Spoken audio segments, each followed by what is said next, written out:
Well, the translators are gone, and the live stream is waning, which means that if we just listen to my colleague Matthias, the best thing in the world would be to leave it to you, the people. Now it's up to you to share what clearly, based on the cavernous emptiness we see in all of these spaces, is only going to be heard if you share it. So it feels very appropriate that I should be the one with the quietest voice. But let's let that lion roar, shall we? I'm done talking about COVID, and I'm done talking about SARS-CoV-2, and I'm done for a very simple reason. For 110 years, we, the people of the world, have been lied to.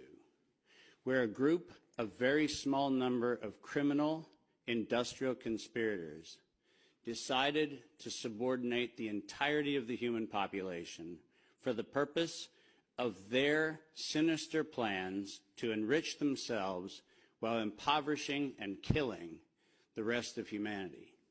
And I'm done being polite. We've long passed polite. When the words acceptable death rate become part of an industrial norm, we have lost the plot of humanity. And that's not my words. Those were the words of the World Health Organization and of Pfizer and of Moderna when they were given the authorization to begin the process of killing human beings in the interest of advancing their goals. Next slide. And I'm also not going to sugarcoat this. This is a criminal cartel. We are acting as though there's some sort of redeemable quality somewhere in some esoteric layer that somehow or another the World Health Organization must have some salutatory benefit. Well, I'm going to tell you, since its formation in the 1940s, the World Health Organization has been nothing more than a criminal cartel that has a sole and singular intent. And I will show you the document that proves what I'm saying. This is not an allegation. This is actually provable by their own words in their own hand. And they use a four-step process to execute every one of their nefarious plans. They begin by planning an exercise, then they go to the business of funding that exercise, then they create the rationale for the thing that they're going to do, and then they deploy and profit from it. And in violation of 15 U.S. Code Section 19, which for those of you listening, coincidentally started with the Clayton Act in the same year that the World Health Organization in the United States, 1913, the same year the World Health Organization's progenitors also started. So I find it fascinating that we passed the Clayton Act in 1913 and we set in motion 110 years ago the criminal conspiracy which we now call the World Health Organization. 110 years later. And in violation of TIFU, or TEFU, I don't even know how to say it, the TFEU, the treaty allegedly for the functioning of the European Union, which I think needs to now be called the Treaty for the Dysfunctional European Cabal, Article 101 unambiguously lays out the conditions that this was never a public health anything. It was racketeering for the purpose of instilling terror to adapt the behavior of a population.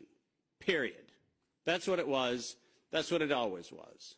And we can come up with every theoretical argument we want to make about things, but the problem, even with the theory that we had an outbreak of something, is falsifiable for the data from Zurich that shows us that in the year of the death pandemic of the globe, life insurance companies paid $30 billion less in claims. Now, if there's a medical professional or a social professional or anybody else who wants to debate that we could develop a virus cunningly that could find out your bank account, your insurance policy statements, and whether you're paid up on your premiums, that's a big ask. It turns out that the data is unambiguous. We did not have a pandemic. We had genocide. And we need to call it what it is. Next slide. When I say we planned it, let's make sure we understand exactly the not-so-fine print of the fine print. And I want to call your attention first to the right-hand column of this slide. This is the 2011 data that the World Health Organization, the Wellcome Trust, PATH, and the Gates Foundation did on their wonderful worldwide program for a malaria vaccine for children under the age of 6 months of age. And in their clinical trial, it's helpful to point out that they murdered 66 children in the vaccine group and then cunningly used the term control for a control group in which they murdered 28 children. Now, the reason I said murdered and the reason why I use that term is because it's exactly what it was. Because it turns out that this control group was not a saline injection. It was not some sort of innocuous, innocent thing. It was actually a cocktail of other known pathogenic disease-carrying injections. The control group was known to kill people, and the experimental control group was actually theoretically maybe going to kill people. And what we did was we actually went ahead and murdered them all. And cunningly, under Article 5, Section 13, which I've put on this slide, I want you to understand why I said, at its formation in 1947, when the WHO was funded and founded, it was funded and founded by people intent to commit a crime because of their own language. Section 13 of Article 5 ends with the following statement: immunity from personal arrest or detention, blah, blah, blah, immunity from legal process of every kind. Now, if you didn't intend to commit a crime, why would you need to give yourself permanent and absolute immunity from every form of prosecution, and its worse, even investigation for prosecution of every kind? People sit there and pretend, well, that's like diplomatic immunity. Do you realize this isn't even meeting the standard of diplomatic immunity? This is a criminal organization who set in motion their own law to protect themselves against crimes they knew they were going to commit. And when I say they knew they were going to commit, I mean they knew it. Because their first Director General, none other than Dr. René Sand, who happened to be in the hospitality of the Germans in Dachau in 1940 earlier, in 1947, mysteriously, with the largesse of the Rockefeller Foundation, was nominated to become the first Director General of the WHO. And within 5 short years, René Sand decided to authorize the real purpose of the WHO in writing by then Director General Dr. Brock Chisholm, who advocated for population control as its primary objective. Does that sound like public health to anyone in this room? This is not public health. This is the advancement of the same genocidal program that began with the Carnegie Foundation's funding of the eugenics office at Cold Spring Labs in the United States in 1913 under the philanthropy of Andrew Carnegie. People, stop fooling yourself. We debate the leaves on the tree of what we call this pandemic thing, but we're not going to the root. This was an organized crime, racketeering entity set up to give itself first absolute immunity and then execute its plans to make sure it controls who lives, who dies, and who gets any chance at life. And if you think that I am somehow inflating numbers, let me be unambiguous. Under every treatment of tax provision, if I were to tell you that there is an 88% controlling interest of any organization, you might conclude that that actually aggregates into a controlling interest. And it turns out that if we look at the foundation donations to the World Health Organization, 88% of those come from a single organization, the Gates Foundation. That constitutes a violation of every competitiveness law in Europe and every competitiveness law in the United States.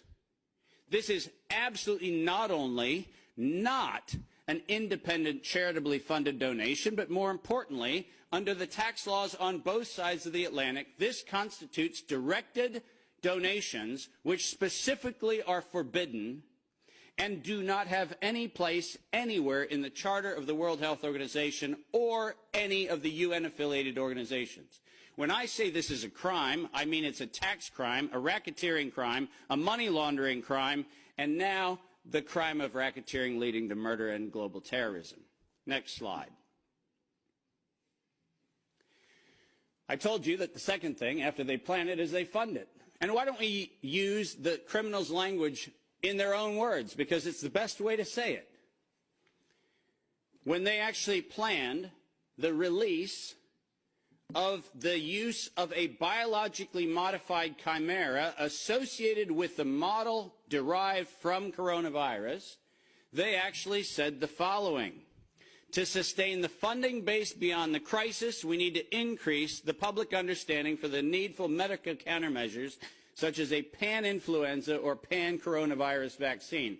Now let me pause for just one moment and remind you that the crisis that they were speaking of was a crisis of diminishing funding.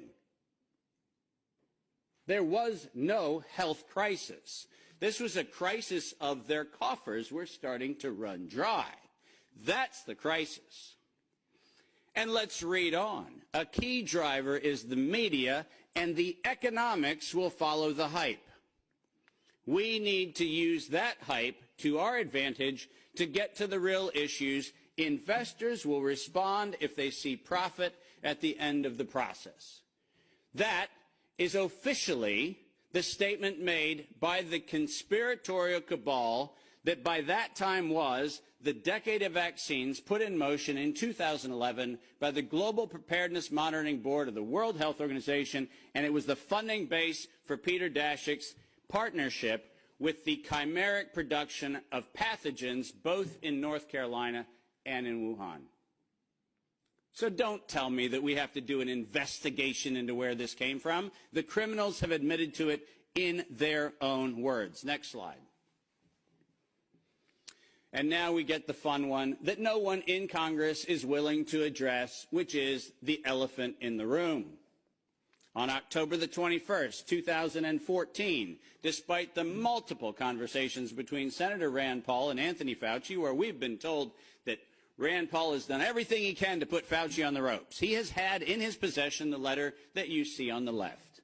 And it is the letter conveniently on NIAID letterhead sent to the University of North Carolina, Chapel Hill, which unambiguously states that during the gain-of-function moratorium, which, by the way, if we use the word moratorium, feels like that means you're supposed to stop. Why don't we go ahead and look at two pieces of this letter. First, the second bullet under Project 1, which, by the way, was not part of the original grant.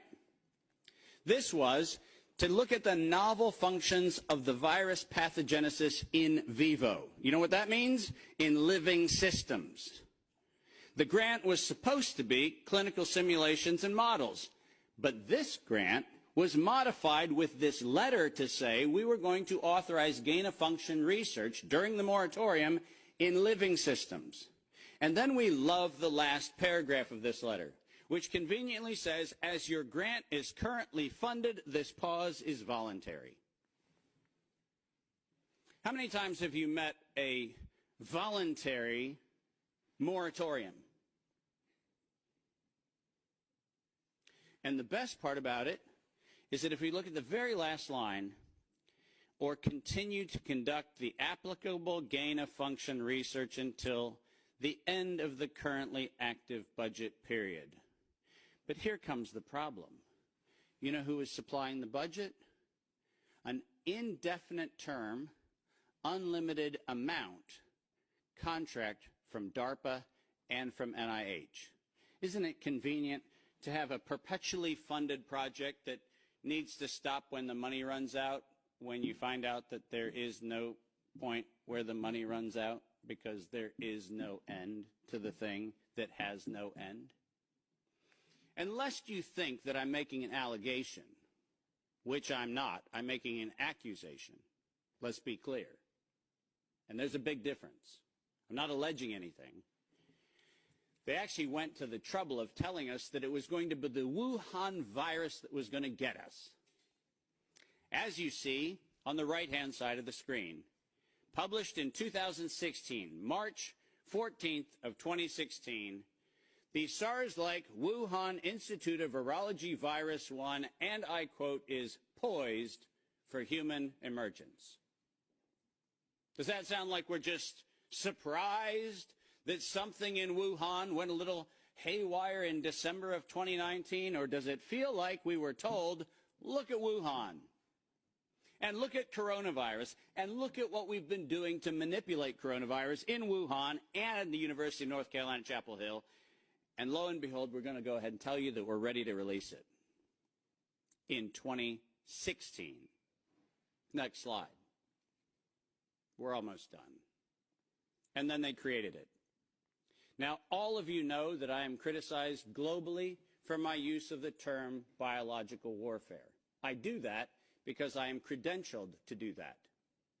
I happen to be, for the United States government, in the early part of the 2000s and the latter part of the 90s, a person who was sent around the world to look at the proliferation of biological and chemical weapons. I'm acutely familiar with the definition of what a biological warfare agent is in the 18 U.S. Code, the criminal code of violations of biological and chemical weapons. And so my assessment is, in fact, professional and right. And the reason for that is I'm the one credentialed to make that determination for the United States government for many years. That's why I say it. But let's pretend for the moment that I'm just a nut job. Maybe I don't know what I'm talking about. So why don't we look at what the criminals said themselves, shall we?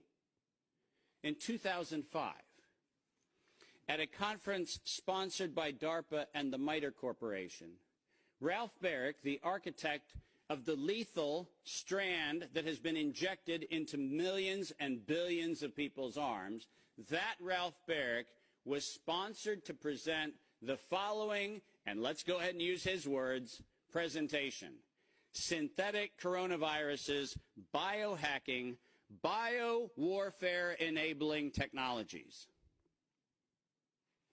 Does that sound like a public health distribution program? Does that sound like something that is accidentally misinterpreted to mean something else? Or does biological warfare enabling technologies sound like not countermeasures or pandemic preparedness? It sounds to me like biological warfare enabling technologies. And the reason why I have that hunch is what followed was he received, next to his NIAID grants, non-competitive DARPA grants in matching funds for over $140 million of aggregate funding going into his and his related programs on synthetic biological warfare enabling technologies. So do I have a problem calling the injection a biological warfare enabling technology? Absolutely not, because that's what they called it. And we know that they knew they called it that on September 18th, 2019. Because on September 18th, 2019, the racketeering, co-conspiring cabal of interlocking directorates, also known as the World Health Organization, said that they were going to conduct an experience for the world that was going to be a rapidly spreading pandemic due to a lethal respiratory pathogen. The lethality in that statement is the problem. They didn't say we're going to maybe get a little bit of sniffles going around. They said we were going to actually have the promulgation of a deadly agent. And the stated reason, in September 2020, the progress indicator is that the world would accept a universal vaccine. Not, we'll look at other options of treatment.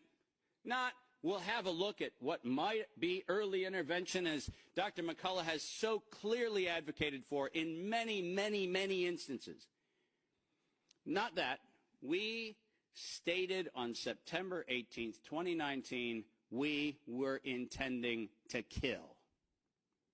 And we were intending to kill to create the fear that would drive people to accept something that without coercion, no one would have accepted. And that's published by the criminal racketeers. Next slide, and there's only 2 to go if you're following. Deploy and profit from it. We were told investors will respond if they see profit at the end of the process, and lo and behold, guess what they saw? Profit at the end of the process. 2022, $100 billion for Pfizer of public funds. Moderna, after lying to the Congress in October of 2020 when they were asked to actually verify whether NIAID was promoting an injection that would enrich NIAID, where Anthony Fauci and the entire team at NIH said that they had no financial interest in their recommendation, they receive a back payment royalty of $400 million for the first payment of the royalty. $400 million. More than any Institute of Health has ever received in a single payment for a single invention in the history of American medical research. And lo and behold, what do we receive after that? A request from the World Health Organization to expand its budget by 11% to make sure that the people who profited from it donate to it. And guess what they just did? They laundered the money right back. That's what they did. Next, and now you get the final slide. This is not a public health crime. This is actually not a constitutional crime. This is a criminal act done by a criminal institution established to enable criminal behavior since its foundation in 1947. That is what this is. And we should not be debating the merits of democracy or liberty or anything else, as irrational as that would be if we stood at a bank robbery and debated the merits of printing dollar bills. The problem is not the dollar bills. It's the bank robber. And the problem here is not health, and it's not public health, and it's not the suppression of information and the suppression of dissident views and the absolute unconscionable treatment of physicians around the world and academicians around the world who spoke out against this. That's not the crime. The crime is that we had criminal racketeers who conspired and developed a, quote, emergency. The same criminal racketeers planned, manufactured, and did all agency capture to make sure that you were told that you would use terms that they tell you to use. Vaccine, face mask, health, social distancing, none of which had ordinary use definition. So we just used them. Criminal racketeers price fixed with interlocking directorates where known competitors came together and fixed prices in direct collusion in violation of both European Union standards and in violation of both the Sherman and the Clayton Act in the United States. These were crimes. It was organized crime, and we should treat it as such. Criminal racketeers publicly lied under oath, and this resulted in the death and destruction of liberty, and most importantly, the death and destruction of the integrity of well-meaning people who sit here today doing everything they can within their power to try to treat the calamities created by this catastrophe. I will not for a moment denigrate the multiple contributions of amazing academic and medical professionals who've tried desperately to step into the gap and stop the corrupt outcomes of these crimes. But I will, without doubt, say the following. Until we treat this as a criminal conspiracy of criminal racketeers resulting in global terrorism for the purpose of profiteering and murder, until we have that conversation, we're having the wrong conversation. Because we are not here to debate the merits of a modified agreement for a criminal racketeering organization. We are here to end the criminal organization itself. This is my call to every single person on this planet. Don't just limit the power of the WHO. Destroy the WHO. Thank you very much.